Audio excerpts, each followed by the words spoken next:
I was on maternity leave with my son and I'd started to have symptoms that prompted me to go for tests. The scan I had at that point showed abnormalities, which I wasn't expecting. So to hear that there was actually something abnormal on the scan and to hear the consultant say it could be multiple sclerosis was completely earth-shattering. It is a neurological condition that affects your brain and nervous system, and it does impact women from quite a young age. When you're, younger, you don't think of yourself as being vulnerable to health conditions. And you don't think things can happen to you. And I think it's a real challenge with chronic conditions where certainly people can look quite well. First and foremost, if you're someone that's been newly diagnosed or you're struggling with MS at different points or similar conditions, I think paying attention to how you're feeling matters. I want people just to understand that you can always make small changes to help you feel better. What happens when the life you've planned is no longer possible? On the show today, we are honored to have Dr. Clara Doran, who spent several years as a GP caring for her patients until she became one. In this episode, we delve into the shocks of unexpected illness, the fear of losing control, and the struggles to be taken seriously when your illness is not particularly visible. If you've ever faced a moment or moments where life didn't go as planned, this episode really is for you. Well, see you on the other side. For the sake of our listeners who might not know who you are, I was wondering if you start by introducing yourself and talk about your book as well. Yeah, for sure. Yeah. I'm Clara Doran and I am a former GP, 20 plus years experience as a medical doctor working in NHS and private general practice, mostly in and around Edinburgh. I am founder of Noggin the Brain People and soon to be author of my memoir, which comes out next 24th of October, called Doctor Interrupted, From Doctor to Patient and Back Again. Okay. And if we start maybe at like your earliest context, when you're 7 or 8 years old, take me back to your childhood, to your family. I come into your home, you're 8 years old, it's a Saturday morning. What do I see and what's your life like at that point in time? I am probably on a Saturday morning watching breakfast TV, which was, there was really great kids programs on at that stage. So we're back into the sort of late 80s, early 90s. And if I'm not doing that, then I am either reading or thinking about schoolwork that I'm going to be doing over the weekend. But yeah, I was an avid reader from a young age, and I would spend as much time as possible with books in a library or annoying my parents to get another copy of something. So yeah. Okay, and what sort of books were you consuming lots of back then? Back then, I was, so Enid Blyton, I guess, was a big, everything, there were so many books. So Famous Five, Secret Seven, all that good stuff. And then I really sort of segued into a lot of the American series that were published around then. So Babysitter's Club, Sweet Valley Twins, Sweet Valley High, that was maybe a little bit older. And the classics as well. Anne of Green Gables was a sort of very well-read book in my house, and Little Women as well, those sort of books that we own. So. Right. And at that point in time, what were some of your aspirations and things going on in your head? And if you give me some pivotal points on your journey from that period until now. I think at that stage, sort of tween era, I was all about books and stories and writing and illustrating children's stories. That was what I wasn't watching TV or doing things with my family. That was kind of what I really wanted to do. But I was always surrounded by health and illness because my brother had and has chronic epilepsy and learning difficulties. So I grew up in an environment where health was never too far from the conversation because he had quite a lot of challenges. So I think I enjoyed my reading and my stories as something that was different to kind of some of the things that were happening with him. Right. Okay. And how did those experiences sort of like shape you? I know you eventually went on to become a medical doctor, but the conversation around health and growing up as a child, trying to balance your own aspirations and stuff. How did that experience and phase sort of like shape your story? I think it gave me a lot more questions than answers. His health was challenging. He has epilepsy and he would have a lot of seizures. It was quite hard to control then and now. He's in his early 50s now. So it was never a situation where he, something sort of easily fixed or cured things. It was always sort of an ongoing situation we were living with. So I think it just gave me a lot of unanswered questions about why and how and why could a medicine not fix this? So I think that was kind of the starting point of an interest in health and how people experience symptoms and how healthcare systems worked as well to try and help as much as they could. Right. And how did you go about trying to ask some of those questions at that point in time? I think at that point in time, I was more sort of observing. I think I was sort of taking it in, but I probably, it was all just kind of going into my mind and I wasn't sort of practically doing too much. But I think as I went into sort of becoming a teenager and began thinking about career choices and studying sciences and things, I think it brought some of those experiences back and kind of sparked a real interest in actually caring for people and trying to help them with symptoms that they were struggling with. And obviously his condition was ongoing, is still ongoing. And again, I saw how he was cared for many times in hospital and with carers. And again, that was just something that really kind of connected with me. Right. So I think it kind of... Are there any like role models then at that point in your life that you were thinking, I really like what this person is doing and this person is sort of inspiring me in this particular way? Yeah, I mean, I think he, the way his carers always have cared for him. I've seen that from in a number of environments. He was in a care facility. He was in a sort of community hospital for a long time. And I think seeing how people manage people in really difficult circumstances, I think really helped me sort of learn about caring and see what an impact that could have on someone. Yeah. It's interesting that you mentioned that because like the last guest I had on the podcast, Danae Shell, she's at this legal tech called Vala. And we're talking and one of the things that came up was she was saying that if Vala wasn't a thing, one of the areas or industry she was looking into was like death. And I know it was a very unique, a very, very unique take. But when we started to explore that a bit more, she had lost her grandmother a couple of years ago. But sort of seeing the state, I think at the time, of the care industry and healthcare, and she just felt I could actually do something because there are actual people at the end of receiving the care that doctors or nurses or folks give. And so that gave her a very strong why to think, if I wasn't into legal tech, I would do perhaps want to like go into.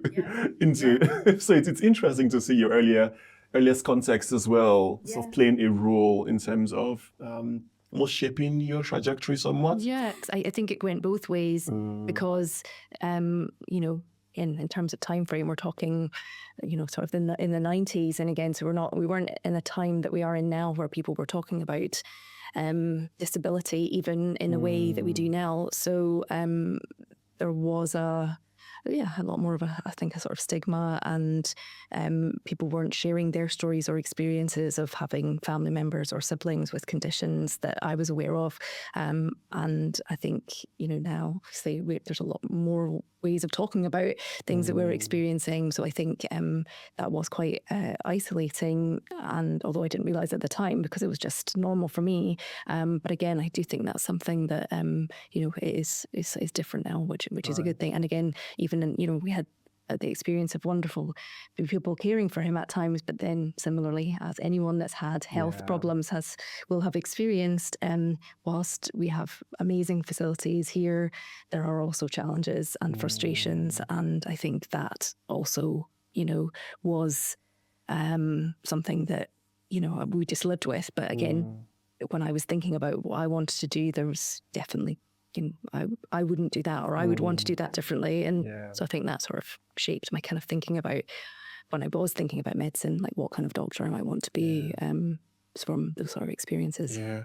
And around like the conversation on sharing, whether that has to do with an illness or stigma, what do you think has changed? That's in recent times, we have more vulnerability, we have more conversations around those things, and it's considered normal, or getting to that point where hopefully in some circles it's considered normal. What do you think is changing or shifting about the world we're in today? I think two things really. I think obviously social media, the way that people communicate is so different, and you can communicate very openly to strangers, which people still, find can be quite helpful when you have a common thread of what you've experienced. But I also think COVID and post-COVID has been, so many people have been were affected by COVID, and it was obviously long COVID. So people that were previously fit and healthy and then experienced something that was unknown, and many of them still living with some symptoms.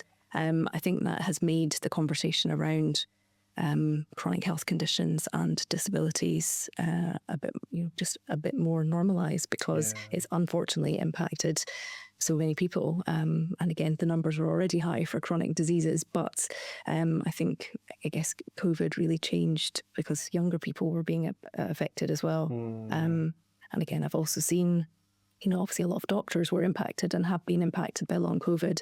And so again, I think that also has been a driving factor for people to understand more about how can that happen to young, fit people. So I think those are two things in recent times that I think have made a big difference. Okay. And in terms of your parents, when you were growing and having to make these choices around what you wanted to do and your observation, can you describe the impact of your parents on that early context as well of your upbringing? Yeah, I mean, my parents were, extremely supportive in, my sort of career choice, thinking about medicine. I wasn't from a medical family. My aunt was a pharmacist, but other than that, at that stage, there was nobody else that had there was no medical links or anything. We had a really good family friend who was a GP, so he was probably an influencing factor on what being a doctor looked like. And he was a very good friend of my parents. So I think that was sort of the main, those kind of career influences. But my parents, supportive, obviously quite keen on the fact that I might be a doctor. That was, considered quite a positive thing to be. And again, they obviously had their own experiences with my brother, so they had plenty of experiences of, healthcare themselves for all their own reasons. And they were, keen for me to follow what I was interested in doing, and supportive of me studying medicine. Right, okay. And moving into medical school now, what was your experience like? So you had this idea and dreams in your head of wanting to be a doctor, but then you're actually now in this system where university where you actually have to learn a lot about things. Yeah. How did you find starting medical school, and what was your journey like over the next couple of years? Yeah, I mean, I found it really hard, and I would be honest and say it probably wasn't really what I thought it was, I thought it was going to be for a while. Well, I think firstly, I was really young when I went to university. I was only 17. And whilst I was ready to go and obviously had my grades and all those kind of things, I think once I got to university, I went to university in Newcastle, and a lot of the people I was with and in my year group were just that year or two older. So I suddenly felt really, young and naive, I think, about what was coming. I'd grown up in Edinburgh.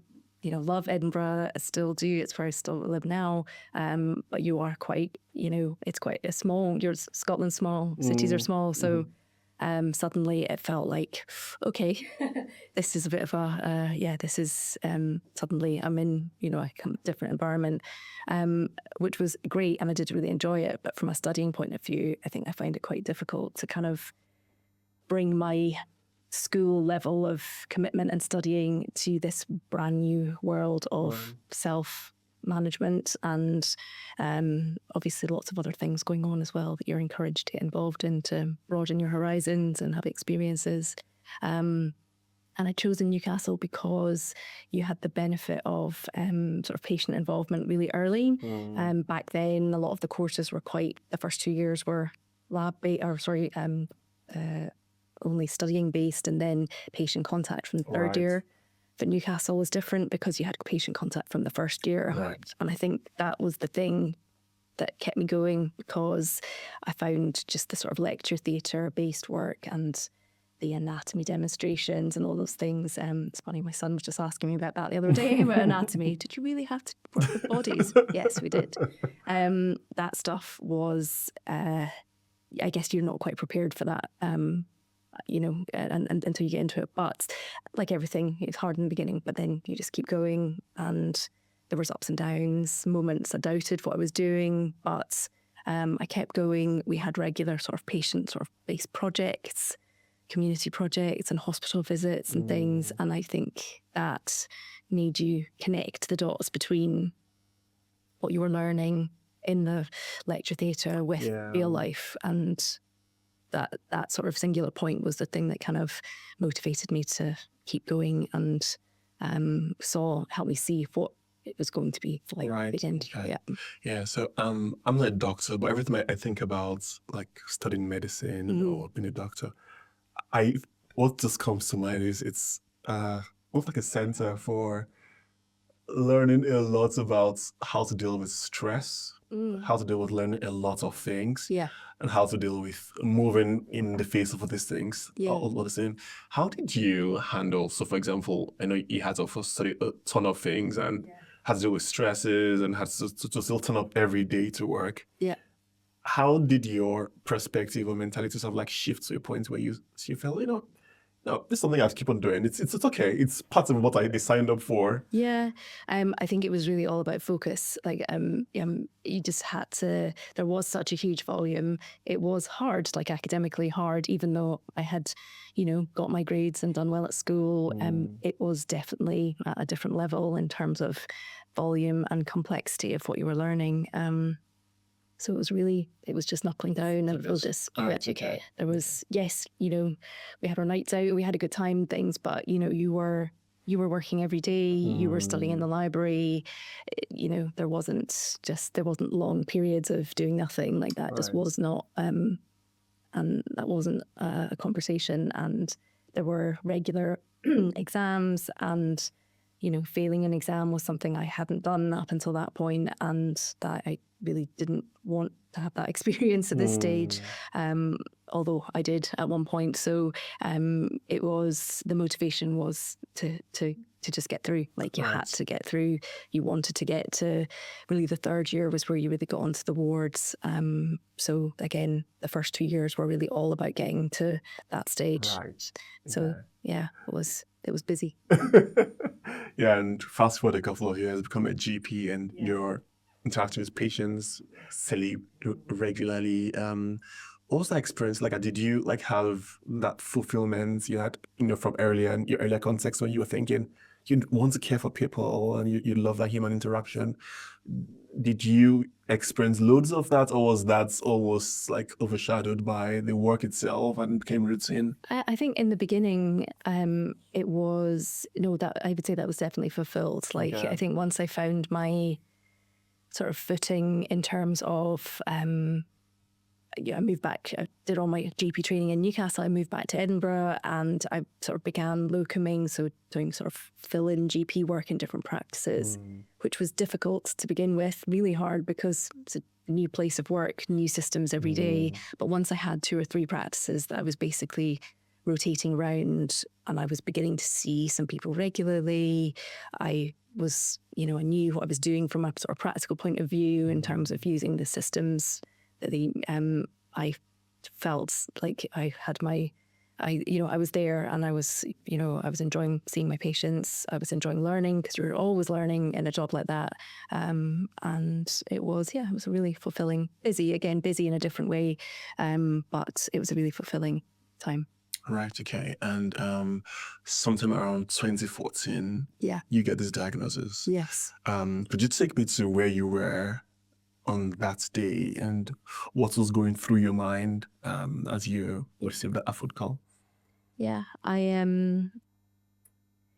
So I was on maternity leave with my son, and really the diagnostic process had taken about a year. So it had been, when he was 3 months old, I'd started to have symptoms that prompted me to go for tests. And well, it didn't really prompt me, made my husband tell me to go, because, but I went, and the tests, the scan I had at that point showed abnormalities, which I wasn't expecting.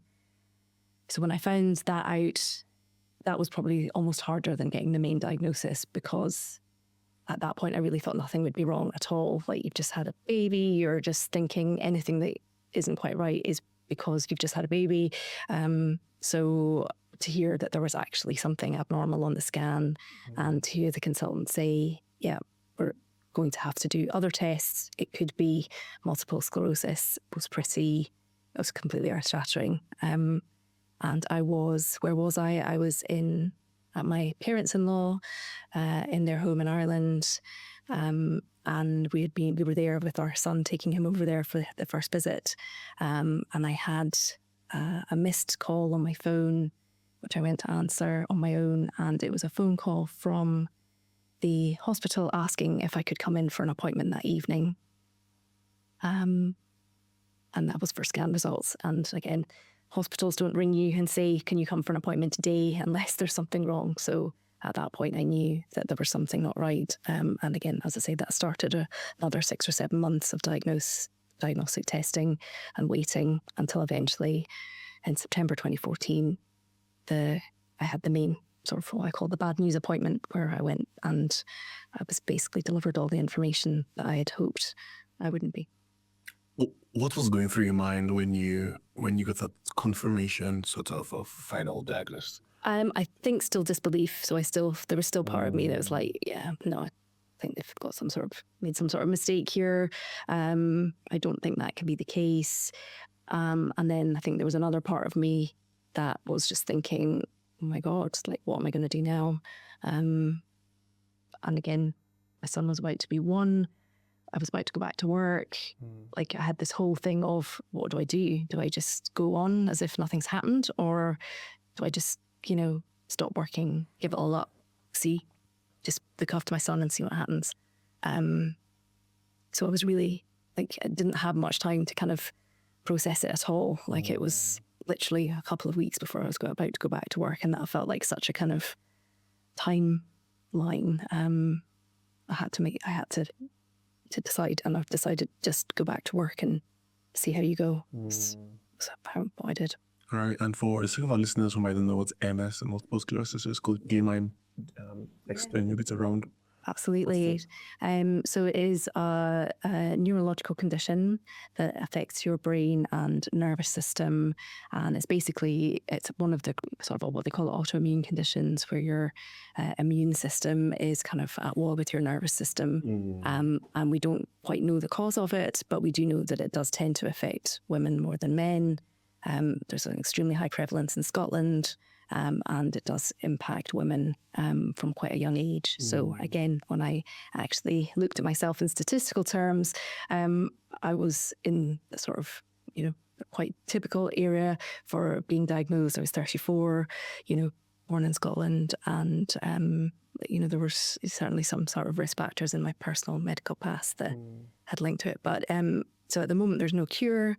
But there are medications now that can modify the disease, so can reduce the activity of your immune system. Right. Okay. And had you been aware of met patients that had MS before that period in time? Yes. Okay. I had, as part of my GP training, I had worked in neurology, and I had seen patients on the ward there who were in for infusions of treatments. So people would come in for when they had flare-ups. They would come in for an infusion. So I had seen them I'd seen people at that point. So I hadn't really seen many people in the community with MS. It had really just been sort of hospital-based. Okay. But I was diagnosed at quite an interesting time, because suddenly, basically, there was new types of medications available, better medications than there had been up until that point. So whilst I can never say I was grateful for the timing because of everything else that was going on in my life at the time, from a medication opportunity point of view, I was diagnosed at a moment where I had options, whereas many people before me had no options. And the patients I'd seen on the ward, that wasn't disease modifying. That was, that was sort of treatments, of steroid treatments and things to try and control flare-ups of the condition. Whereas I was in a different sort of group because I had opportunities to have medical treatment. Right, okay. And in the first couple of weeks after you'd received that diagnosis, and you're going in your mind, you're thinking, what options do you have and what options do you eventually take? Could you walk me through like all the things you were thinking and your framework for eventually coming to make the decision that you did? And the reason why I ask is, I know it's of course very common to after having a diagnosis, lots of anxiety and fear and adrenaline and so many things just all like clouding your decision-making process itself. But how did you navigate that period of time in your life?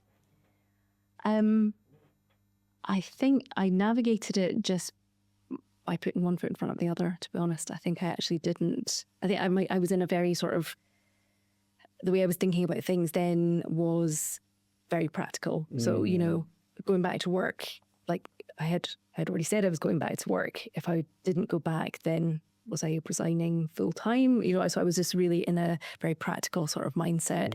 Similarly with my son, he had a place in nursery. If I didn't go back to work, I couldn't afford the nursery place. So again, it was those sort of things were really driving me. I actually don't think I really gave too much time to thinking about how this really impacted me. I think it was purely in the practical, purely in the kind of coping day to day. I think when I did start to sort of think about what this really meant, I went very into the dark end of the spectrum of, this, like I have to do everything I want to do now because in a few years I could be quite severely disabled. I might not be able to see in the way that I can now. I might be using walking aids. It was very sort of extreme thinking. So I kind of had this flurry of, I just, I need to do all I can to kind of keep going. So I think I was in a real sort of fight or flight type stage of just keep going. Yeah. Which caught up with me in the end. But at the time, I think, and I think that's what happens with a lot of people when you get bad news. Focusing on practical things is a real sort of coping mechanism. Right. Okay. And in your case, you were a doctor. For instance, you were now also a patient. Yeah. Did that in any way impact your doctor side, if that makes sense? Like, how have your perspectives, being both a doctor and a patient, of shaped who you are and the way you sort of like see the world and interact with your patients? Yeah. So I think when I did go back to work and I was seeing patients again, like I'd always felt I was quite empathic, and I always felt that I really listened to people, particularly when they had quite complicated symptoms. And that was something that I had always kind of tried to pride myself in as a GP. But I think when I went back to work as a patient, I think I lent into that even more. And I think that hopefully did help my patients. But I think, you are unfortunately time limited in general practice, and you do have limited resources. So I think I found myself, I wanted to hear more and more about what people were experiencing, even more than I had. And I could also really empathize when people were saying things like, I know I look okay, but actually this feels terrible. Or, I really, all I could do to go, yeah, I know exactly what you mean. Like I'm sitting here and I know that I look fine, the same as you would have seen me a year or 2 years ago. But actually, I feel so different. So I could really relate to those kind of particularly challenging symptoms that people presented with. And I think I just gave more of myself to try and help them. So yeah, it was an interesting time. Yeah, and at what point, because you mentioned that you eventually got to the dark end as well for that spectrum. When would you say was one of the first pivotal moments you felt, okay, I could actually start to climb out of the dark gloom and anxiety and start to do other things? Like I know you eventually start again. You wrote a book. When did your mindset start to change, if you get what I mean? Yeah. Yeah. I think so it was 2014 when I was diagnosed. Again, my son was only 1, so again, we had all of that going on at the same time, and that he was so little, and I think that did impact things. So I think when he sort of went to school, so 3 or 4 years later, I think that sort of structure of him going to school, like I was in, whilst health-wise things were still quite up and down, that kind of did give me a slightly different, I guess it showed stages of life as well. Because I guess when your kids are so small, you only think of them being so small. Then when they go to school, you're like, okay, oh wow, like they're going to go to school and learn things. And, he was coming home and, he had a book to read and letters to sound out. And I think those sort of things, you realize like, gosh, like things are moving on, life is moving on. And that sort of change kind of helped me find, sort of think, actually, okay, so we've come through these years. He's doing well, which is the most important thing. And how am I going to put some time now into sort of helping myself, or at least understanding more about what my options are. And again, that's when I sort of began to study functional medicine and looked into more about lifestyle and how that impacts health. And again, studying those kind of things really gave me sort of an optimistic view of, okay, so yes, I've got this condition, I'm on this treatment, which has got some quite nasty side effects, but there are still ways and things I can be doing to try and help myself and help my patients as well. So I think, again, it was just timing, I think, timing to sort of find the space again to be able to sort of look into some of those things. Right. We'll talk briefly very soon about like your research. I know you started learn about sleep and cognitive health, and we'll dive into that. But all things I was quite keen to get your thoughts on is if there's a chance we might have someone listening who knows someone who's dealing with MS or themselves with MS, given everything that you now know from having sort of experienced the illness itself, but also being a doctor who's cared for other people, how could people better support people who have MS? So people who are just family members or friends, they're thinking, gosh, I have no idea what to do. I have no idea how to. I was reading this book called, I think, The Power of Love and Joy, of Love and Hope. And it's by an author who's sort of MS as well. And she's a lawyer in London. Okay. And she was saying simple things at the time for her, as people asking how she was doing. Yeah. Or her colleagues at work, instead of taking the elevators, instead of taking the stairs or whatnot, waiting with her until she got there. And those small things help almost make the days feel a bit better. Yeah. So from your experience, what are some practical things people did to you back then, or people did for you, that other people could take or learn from to help make someone else's life better that's currently dealing with MS? Yeah, I think it's a really good point. And I think it's a real challenge with chronic conditions where certainly people can look quite well. I think what can be helpful, I think first and foremost, if you're someone that's been newly diagnosed or you're struggling with MS at different points or similar conditions, I think, I guess being kind to yourself is really important. I think paying attention to how you're feeling matters. I think it's quite easy to think, as I've just said, keep going, just get on with things. Actually, with hindsight, and again, as I look at things now, and what I'd say to somebody now is, you don't actually have to just keep going. Like if you need to take a day or a couple of days or, you know, those kind of things, I think just give yourself the time that you need. I think doing the things that we all know we should be doing more of is important. Focusing on sleep, trying to be a little bit active, and trying to eat as healthily as you can. I think those things are important.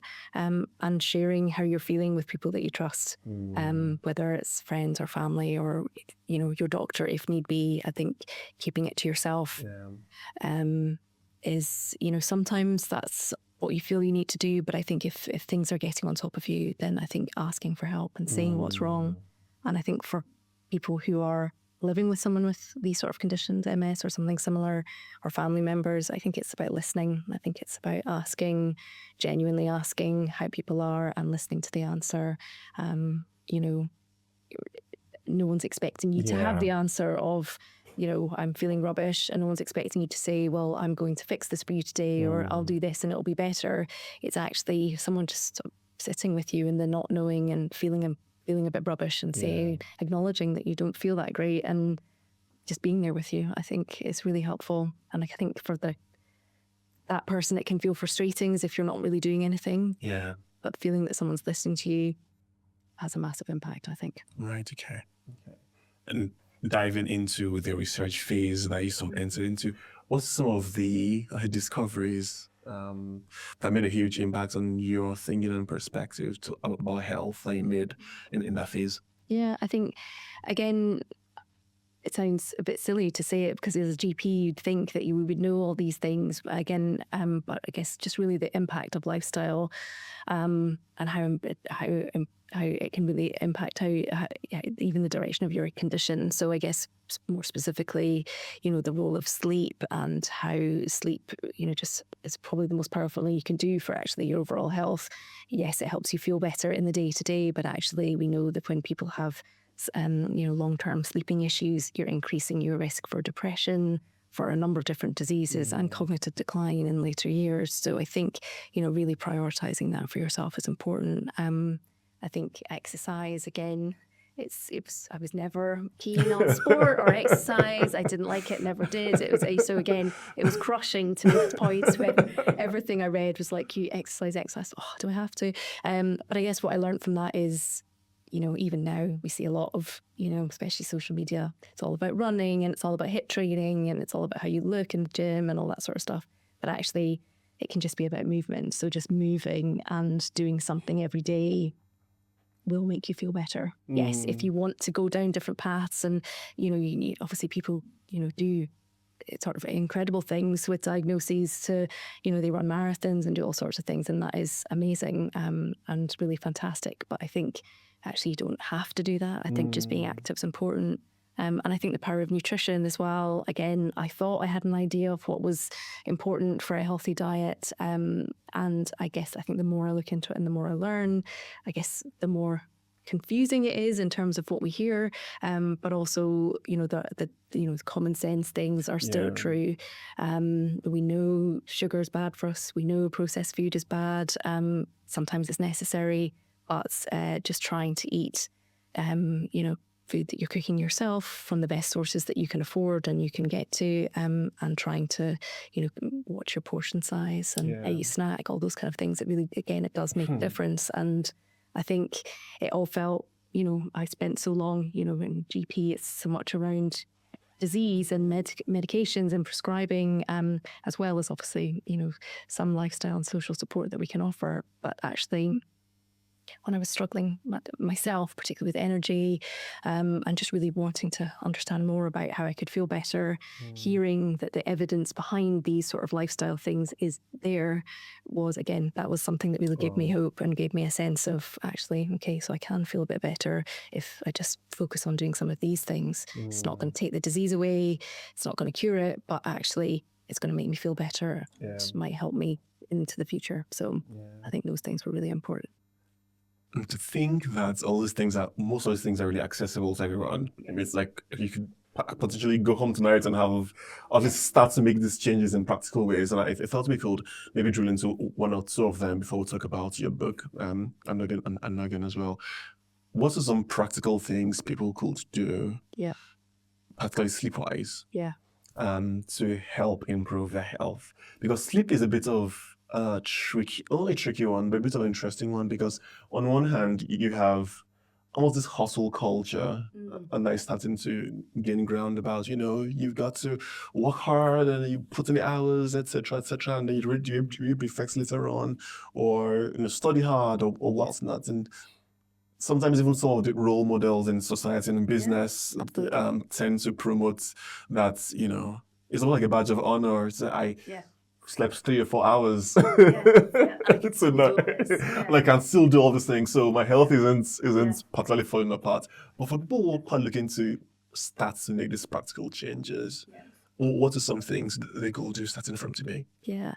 So I think, again, things that I learned and kind of shocked me around sleep, I guess getting good night's sleep actually starts when you get up in the morning. I think I was definitely of the school of, sleeping in if I could, and especially when you have a little one, if you get the chance for an extra bit of time, you do. But again, trying to get up roughly around the same time.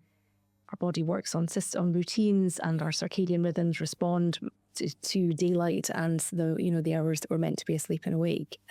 So again, sticking to a routine when you can, getting up at roughly the same time, getting some exposure to daylight before midday to help your body know and your brain know that it's daytime, this is the time to be awake. That will have an impact. It will help you fall asleep earlier and easier when you go to bed that night. I think just thinking about what you're eating and drinking during the day as well. Caffeine's a big one. Again, coffee into the afternoon can impact how we're feeling and how we get to sleep. So I think trying to really limit your caffeine intake, stop drinking anything with caffeine around by about 1 o'clock. That's important. Swap to decaf, because again, for some people, we all process caffeine slightly differently. So some people can have an espresso after their dinner and go straight to sleep, but the majority of us can't. And if you're struggling with sleep and you're looking for ways to improve how you sleep, then that caffeine's definitely an important one to reduce. Similarly with what we eat and when, I think eating a big meal late at night, you're going to bed with a whole meal for your gut to digest, that is going to impact the quality of your sleep. So trying to finish eating a couple of hours before bed, and really trying to limit sugary snacks at night time, because again, that just has an impact on your blood sugar, which can impact how easy it is for you to fall asleep or even stay asleep. So I think, those things are important. Exercise, again, if you're exercising, great, but not too close to bedtime. If you are going to exercise, then again, you want to be doing something low impact, yoga or stretching, those kind of things. But if you're doing run or gym work, then you really want to have that done before a good, by the early evening time, to not impact your sleep. And I think the other thing I guess I really did learn from sort of when studying sleep was, sleep, sleep science is a branch of medicine like cardiology and respiratory and dermatology. And the reason is that there are people that have sleep disorders, and that can impact how they sleep. So again, I used to see patients that would tell me I've just, never been a good sleeper, and that's just the way I am. And I think for many of us, there are lifestyle reasons for that. But for a small percentage, there are genuine conditions that are impacting sleep. So again, if you're someone who either in yourself or living with someone who's really struggling with sleep, it's important to try and seek some help, because it has a massive impact on everything else. So there are specialist centres, there are referral pathways for sleep disorders. So speak up again if you're really struggling. Right. It's interesting that, that has been my experience and a few friends' experiences. It takes almost like a medical diagnosis or some big news to come up before people start thinking, oh my goodness, I should actually start paying attention to my health. I think 2 years ago or so, I went for a health check. And the doctor they did some like test, and they're like, oh, Samuel, like your heart scans and stuff, looks like you're really stressed and super active, and you need to like take a break. Now, I had known to take a break for several. Friends were telling me, family members were telling me, but it was almost as if it was at that point I was like, you really need to wake up somewhere, if not something bad is going to happen. And even then, something that I found for the first couple of weeks, I'm fine, getting this new healthy routine. And I start to slip back to the unhealthy routines, or like just trying to work hard or whatnot, and not balancing that with enough sleep. Why do you think that's the case? That we almost sometimes need this huge, almost life changing, almost like very, very, very close to death or close to physical illness for us to realize when it's changing. How do you think people can get over that hump, if that makes sense? Yeah, I think, gosh, I think a lot of different things play into why that is. I think there's, I guess a bit like yourself, I think there's the point that life is busy. So again, there's lots of things that we want to do. So again, if you can do things, then you do them. And yes, it's maybe midnight and you should be in your bed, but actually you've got these things to do that you want to do. So I think there's the sort of busyness factor, I think, can keep us sort of motivated to focus on those things rather than ourselves. I think we also just all have this sort of sense that nothing can really happen. We're okay. And I think particularly when you're, younger, you don't think of yourself as being vulnerable to health conditions. I think we all still see it as, an older people's station. You don't think things can happen to you. And I think that sort of bias of, because you've never experienced it, therefore you think it will never happen to you, is definitely at play there. I think we think that we just, we'll be okay. So I think you're kind of avoiding that as well. And I think as well that people are afraid as well. I think, when you do have symptoms or something isn't quite right, there is a sort of fear factor that most of us just try not to, again, just probably try and bat to the side, because you don't want to think that something could be wrong, or you don't, lots of us don't want to face into the fact there could be something wrong. So it's easier to just keep going, or find a video on TikTok that tells you it's nothing. So therefore you're like, that's okay, way to do anything. And, I think that's, we've had, when I was practicing in the earlier, a few years ago, it was, just Google, people were just coming in with Google things that they'd read that would either confirm something awful or say, I looked it up on Google and it was fine. Yeah. And I think, so we've got ways of finding out stuff now, which is good. But I think we can use that information to either reassure ourselves falsely or not always in the best way. Right. And from having spoken to patients and giving patients advice on ways they can realize the importance, the immense importance of their health. Do you think it's a communication issue, or is I don't know, a psychology issue? In what ways? Because there's a plethora of information out there for people about health. Even on, to use an example, like smoking, for example, right there on the park, right? It says, and I know there are several reasons why people do these things, but again, I'm just trying to still understand what ways, maybe little steps we could take in our circles or in our lives, or to make people better appreciate, like myself, the importance of thinking of their health. Like, what are your thoughts around some practical things? It might even be things the government policies could do, or something, just something that gets us as a humanity a step closer towards seeing the immense importance of. I think it's difficult. I think we're, why do people make choices that are not good for their health? Again, I think that's such a big topic with so many things that play into it, in terms of, our past experiences, how we're coping with different things, availability of whatever that particular thing is. I think, there's a lot that goes into it. I think, I guess, how do people make changes? How do you make changes to improve your health, or decide to make things? I think, to be honest, I think it's setting the bar low. I think too often we, decide, I guess weight loss is a great example. People decide they need to lose weight. They set themselves a goal of losing X amount by a period of time. Quite often that's maybe unrealistic. And they don't look at the ways that they're actually practically going to do that. And also acknowledging that it's really hard. A lot of these lifestyle changes, are difficult, particularly things like weight loss. So again, I think it's setting realistic goals. I think it's being honest with yourself about what you can do. I think it's seeking support in the way that is useful for you. So whether it's getting a friend or a partner to be doing something with you, I think it's writing them down. I think when it's written down, it's harder to ignore. And I think it's acknowledging when you have done, when you have made small steps into making those changes. But I think it's easy to say, I need to do this. I'm going to stop smoking. I'm going to stop smoking tomorrow. I'm going to lose 3 stone by the end of the year. It's easy to say those things, but I think to really make the changes, we have to acknowledge that making lifestyle changes like that, big ones, can be quite hard. Right. You need to have practical things in place, a buddy, accountability, a plan, and ways that we're actually going to get there. And also recognizing that you might slip up along the way, but you can still keep going. It doesn't mean that you go back to the beginning. And I think, again, people fall into that sort of cognitive trap of, I'm going to lose X amount of weight.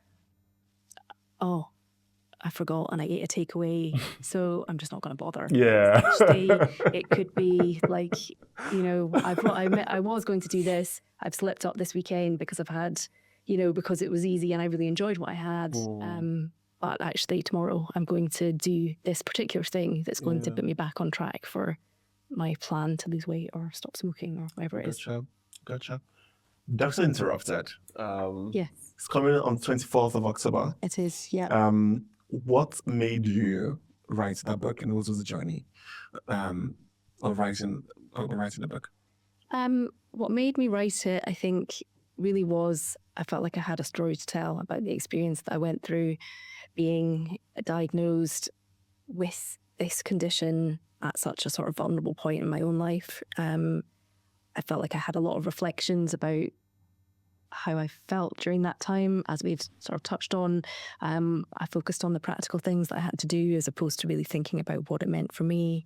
And when I started putting pen to paper, I kind of realised I had quite a lot of thoughts about what had happened and how it felt. And I felt that some of those things would be relatable to other people. And certainly from my experience of seeing patients, I knew how challenging long-term chronic conditions can be, and every day is different. Yeah. It can be hard to feel like even your symptoms are valid or real because it's not obvious. No one else can necessarily see it. And again, when I started writing things down about what I'd experienced, I really felt there was a story that I hoped would be interesting to others and would hopefully help someone else. Yeah, and speaking about like the hope and the aims of the book, what would you say would be a couple of things that you have, like you're hoping someone who maybe reads that book takes away with them as practical insights or things they're going to apply to their lives or growth with dealing with MS or life, if that makes sense? Yeah, I think I would hope that people take away from reading it and listening to it as it's an audiobook, that listening to yourself in terms of your health is really, really important. And that's just key. Like, your symptoms are real, they are there. And again, we've probably all had that experience of maybe telling a doctor or even a partner this happened, and it's like, okay, so again, it's being, listening to yourself for your own, and, the symptoms you're experiencing are valid. I think coming to terms with these sort of conditions is a process. It's a lifelong condition, and how it impacts you will change at different points. So I think, again, it's something that you could take time, and you have to give yourself that time to manage it. And I think also hopefully feeling empowered in some way that there are things that you can do to improve how you feel. Yes, there's this sort of science-based lifestyle things that are really important, which we sort of talked about and I talk a bit about in the book. But also, I guess, just being honest with yourself about how you're feeling about things, and facing into some of the things that are causing you stress, can have a massive impact for chronic illness and chronic health. So yeah, I hope that people take that approach. Yeah. I think I was reading on your LinkedIn earlier, and all the things you said was just tiring, but after 4 years, and even then you still sort of wrestled with the idea of, should I really pursue this? And Could you talk to me a bit about these early stages of deciding whether or not to pursue writing the book, dealing with the imposter syndrome as well, of like, well, I don't want to really care about the story, and was my writing good enough? Could you talk through that journey of starting from the points where you decided, I'm going to write a book, to where we are right now, like you've got the audiobook coming on the 24th? Yeah, I mean, I think it's a really good point, because again, writing down how you feel is one thing, writing down your experience is something else.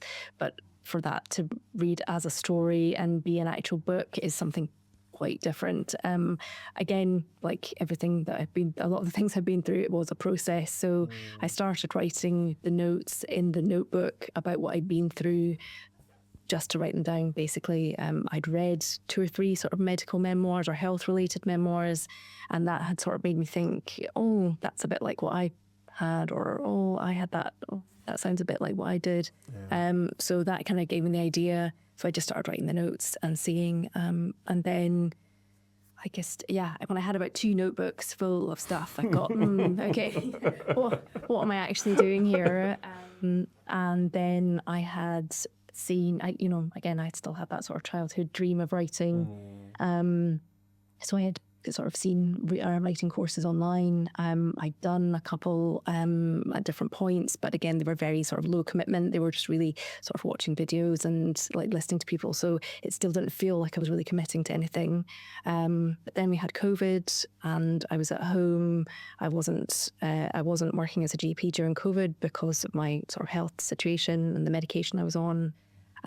So I really sort of, started reading a lot about writing and creativity, and just felt really inspired to sort of take the next step with what I'd written. And I applied for a place on a intensive memoir writing course with Curtis Brown Creative, which again, I would never have done if it wasn't online, because I would never have put myself in a situation to have 5 days in a room full of people wanting to write. I would never, again, that imposter syndrome of like, oh no, I couldn't do that. But because Where do you think that comes from? Sorry. I think just because I didn't feel like I wasn't a writer. Like I was a doctor, so I didn't, Right. prescriptions. I wrote in notes that no one could read. I didn't write full sentences. So like, what was I thinking? Like, I just wouldn't have put myself in a position to be there in person.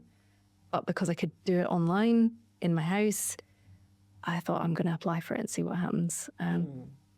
And I got a place, and again, that first morning, I'll never forget, because again, I hadn't done much on Zoom. Lots of people had at that point, but I hadn't. So I had the tech side of it I was nervous with. And then sort of pressing the button and sort of seeing these faces. And it was quite a well-known author that was running the course. So sort of seeing somebody kind of who I recognised as being well-known and a bit famous, I was like, oh my God. And we had to introduce ourselves and talk about what we were writing. And I don't know if I even got words out. I think I just really kind of panicked. But it was 5 days, full days, and that was the sort of turning point, because really the people I met on that gave me support that I needed.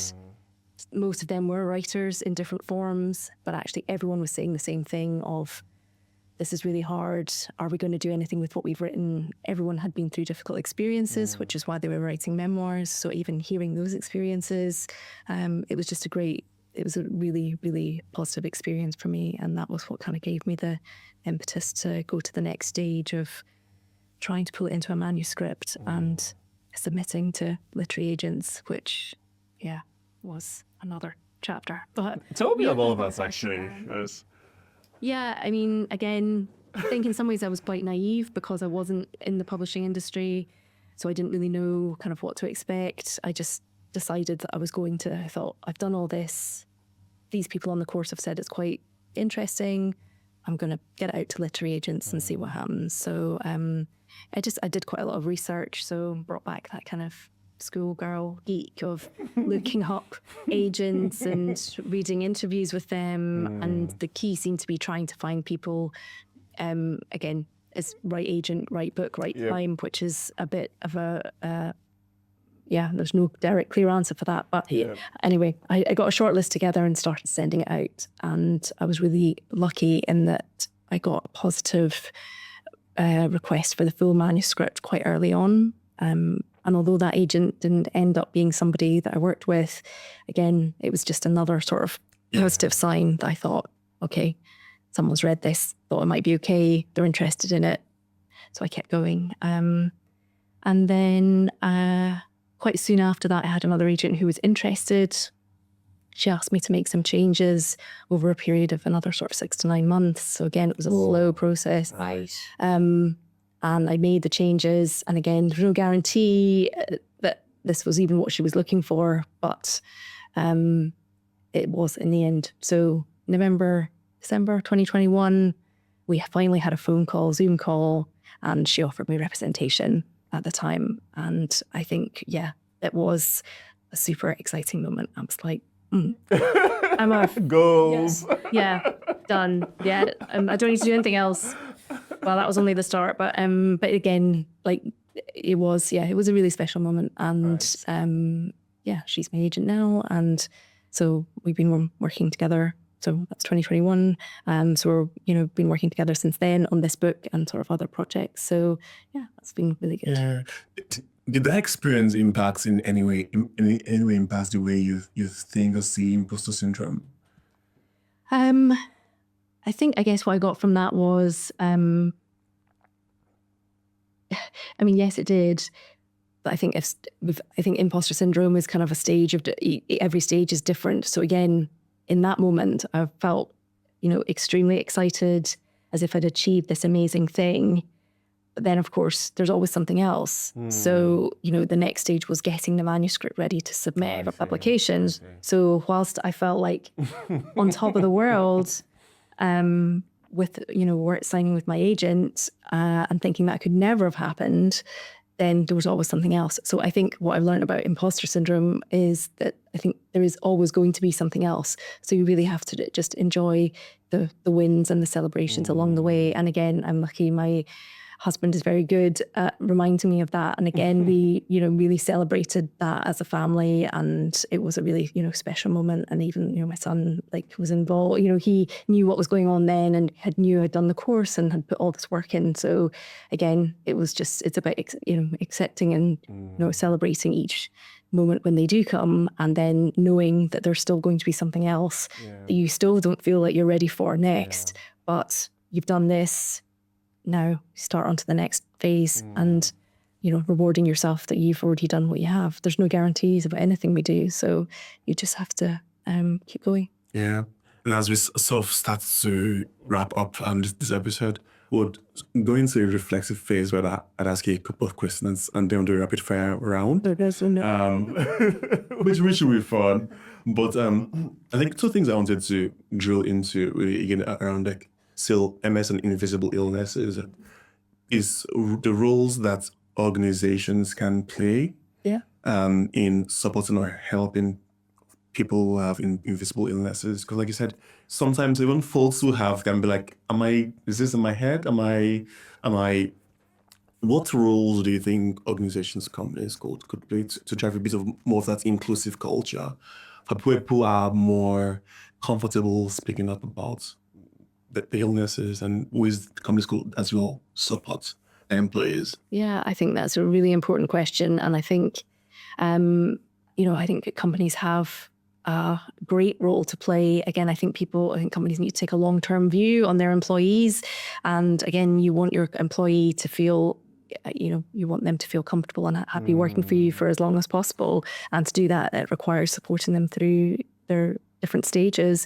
I think it's creating a culture of, again, listening and support, not just ticking boxes because you know that you have to do these things because it's, expected in the current climate. I think it's about having people who've got real empathy that are in some of these roles so that when employees are struggling, they feel they will actually be heard when they voice their concerns. And I think practical things as well. Obviously, there's still a lot of conversation about working from home and views on whether people, how effective that is or efficient that is. But again, for some people, being able to work from home a day a week or whatever it is life-changing. And I think if employers can support that, I think, it's a win-win because your employees feeling, supported and feeling better in themselves, which is the most important thing. And also productivity-wise, you're probably getting more from them than if they feel like they, need to come in when they're not feeling all that great.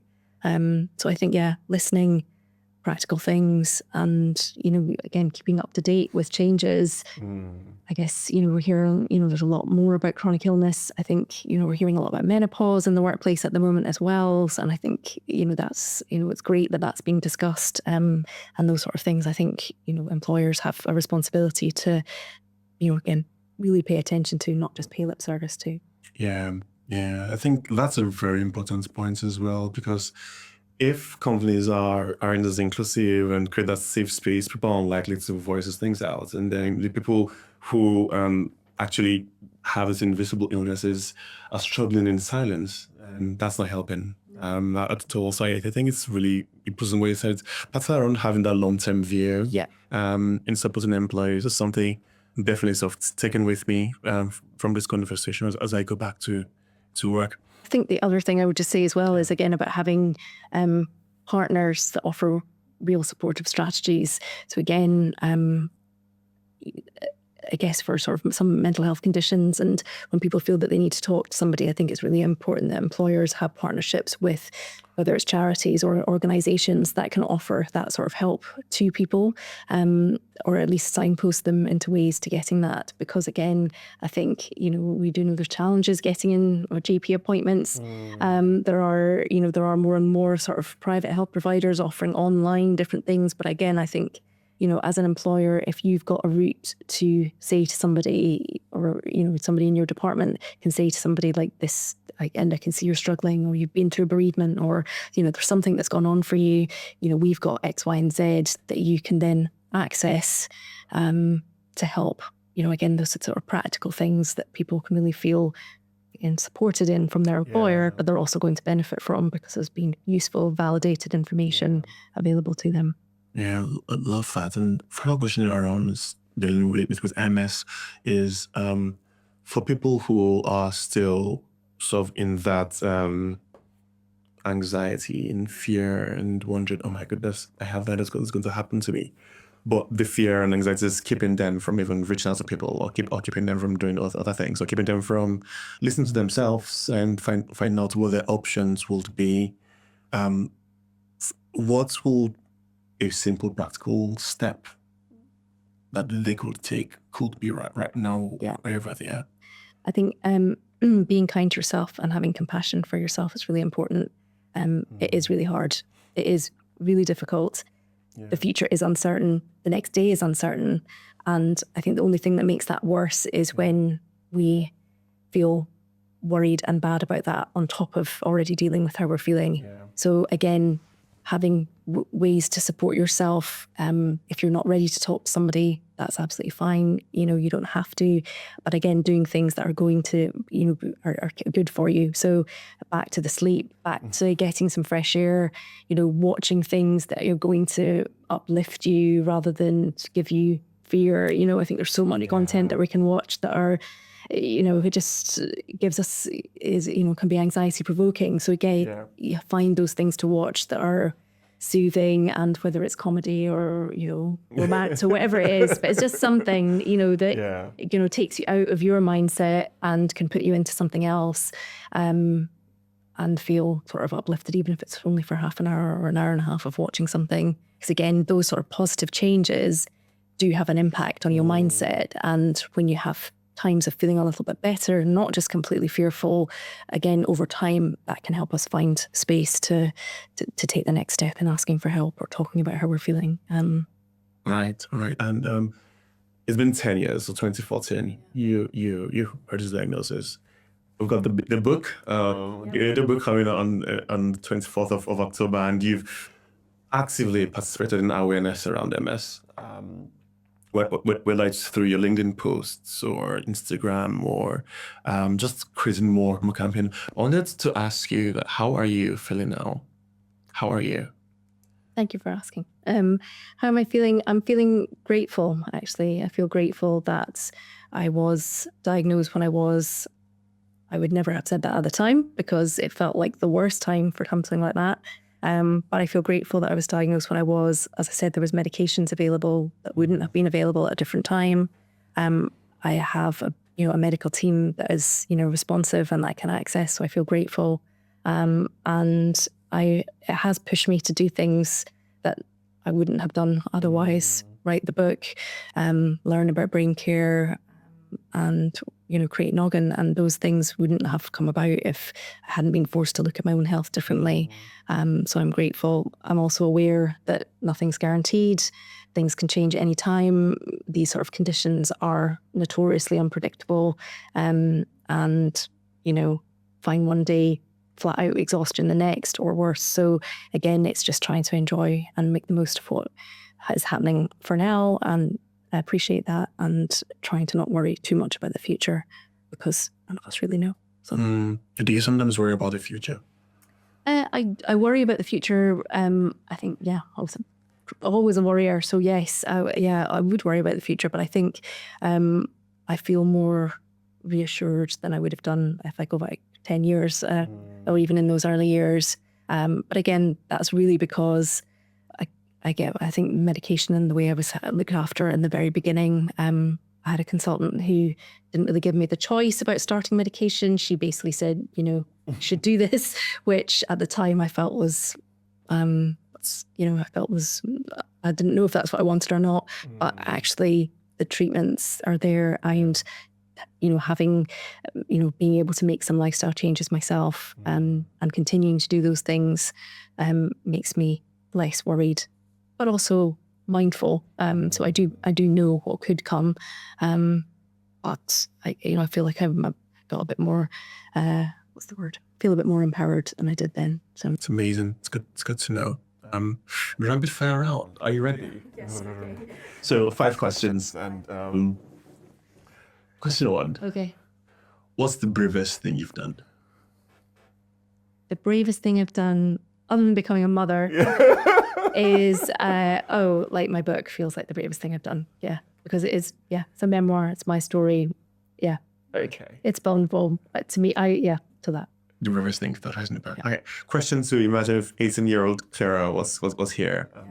What would you tell her? If there's an advice, song, anything at all, you had to talk to her for a minute, and given everything you now know, what would you tell her? I would tell her that it's not going to be a straight line. It's going to be rocky, but you've got it within you to get to where you want to be, and you need to enjoy what you're doing as you go along, and don't worry as much. I'm worried about everything. So don't worry as much. It doesn't really matter as much as you think it does. None of it does. Failing an exam, what people think of you, none of that matters as much as you think it does. Right. And if I tend to flip this question as well. So imagine if 8-year-old Clara was listening to this conversation several years from now. What's something you'd want her to hear? That's probably harder. What would I want her to hear? I guess I'd want her to hear that you've made an impact, you made a positive impact, and that your family are there for you, and you've made your son is happy and well. Yeah, that's good. And what will positive impact look like for you? Well, probably my son's probably the main thing, the most important. But I guess from a professional point of view, I guess my work with brain care, helping people understand they can look after their brain health, because I've been impacted by that, and that they've read and enjoyed my books, plural. So I hope that there's more books to come, and that they have helped people. Yeah. How is this rapid fire question thing going? Am I too easy? Should I up my game? Not for me. No? Okay. Yes, I should. In case I've got some more. Or should I up my game? Is this too easy? Because you're just like answer the questions like that. Go harder. No. Okay. So question 4. I asked you this before, but I'll ask you again. This is one question we ask all guests on the podcast. And if your life was a book, yes, what would its title be? Well, I'm tempted to say Dr. Interrupted, as that is the title of my book that's coming. But I think if I had a a title that was covering the whole of my life, it would be something around listening to yourself. Like, listen to yourself. The answers are within. Like that. And final question, or second to last question. Is there anything on your mind you'd like to tell our listeners? Could be something I've asked you about or didn't get like drill into further, or just something you've been thinking about recently that you think more people could benefit from, that could be useful to their lives? I think there's probably two things. One thing we've touched on, but one thing I think just overall, I think with regards to health, I think I would just want people, I would want people to think about health in a way that they have agency over some parts of their health. Again, we don't control necessarily what diagnoses we get, when we get them, like those things. Yes, there's things we can, lifestyle choices we can make that reduce our risk, but ultimately things happen. But I think I'd want people just to understand that you can always make small changes to help you feel better.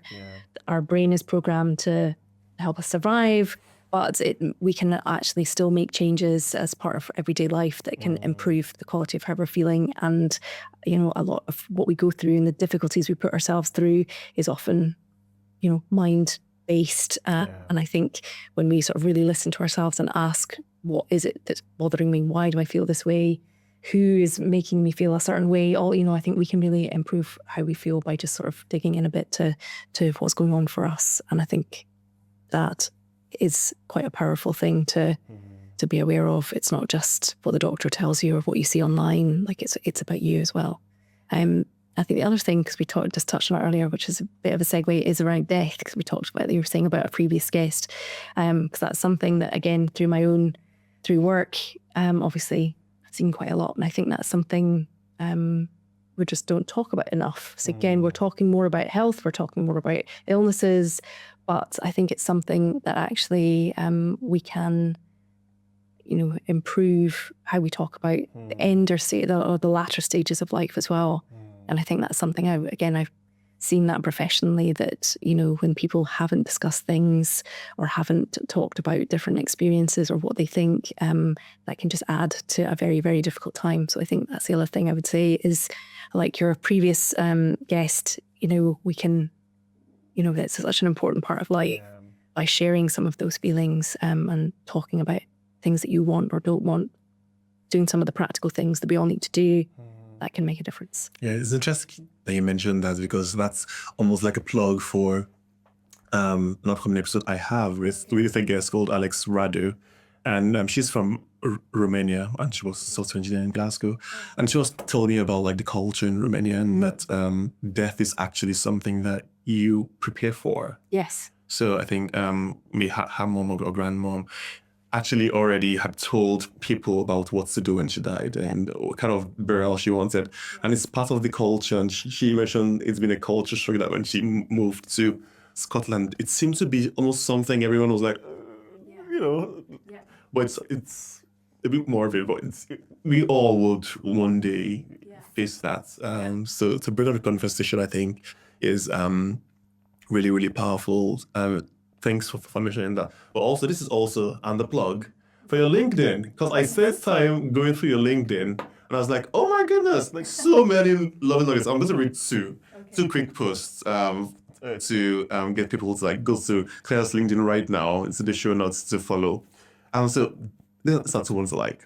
Yeah, many ones I like, but two ones I like in the context of this conversation. This one is called Change the Channel. Do you remember that? I do remember that one, yeah. Yeah, and it says this.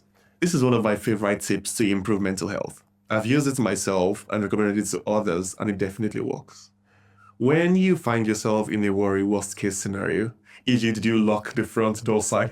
Very cool. The simplest way to bring you out of it is to change the channel. Do something else. Play Waddle. Listen to a song you love. Or pick a recipe you want to make for dinner. These little diversions move your mind off what's causing you stress. And even when you go back to it, the worry factor is dialed down. And yes, you did lock it down. I think this one almost ties into what you're talking about, agency, and like we have power over what sort of things we focus on as well. And the other one, it's to just, because that also, I love this one a lot. This hella comfort zone, I think I've left you now.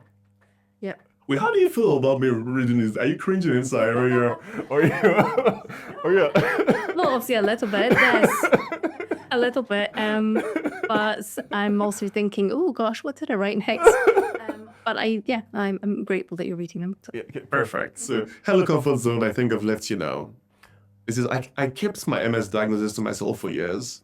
It was only when COVID hit I had to admit to others I was vulnerable, and I became more open about what I was experiencing. 5 years ago, so yeah, I've skipped a few parts, but 5 years ago, there was no way on earth I'd have felt comfortable talking about this. While being open about what I've experienced wasn't easy, hearing the stories and experiences of others with MS globally added to my NHS-focused perspective. It's really true when they say feel the fear and do it anyway. That's the only way we learn. Thank you very much, Clara, for this conversation. It's been incredible hearing your story. For people listening, Clara's audiobook is in the show notes. The link to the audiobook will be in the show notes. So please do get that. I'm sure Clara would love to hear your feedback and your thoughts as well on the audiobook. So Be kind. yeah, definitely be kind. It's our first book, please.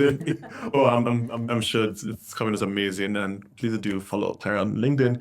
Do you still do like your Substack posts? I'm bringing my Substack back. So I had. Yes, again, I started it, and then actually sort of health situations changed, so I just didn't quite have the capacity to do it, but I'm bringing it back. So yeah, Substack. Okay, perfect. Yep. Yeah, so that one's been linked as well. But thank you very much, Clara. This has been a very insightful conversation on health. It's almost like a very wide array of things, from health to imposter syndrome to death to taking action and having agency over the course of our lives. And this has been inspiring to myself, and I know it's going to be inspiring to listeners as well. So thanks for your vulnerability and courage in sharing this, and thanks to you as well for writing about your experiences. I really do appreciate it, and I hope you have a great rest of the day. Thank you. Thank you, Russell. Thank you. Yeah.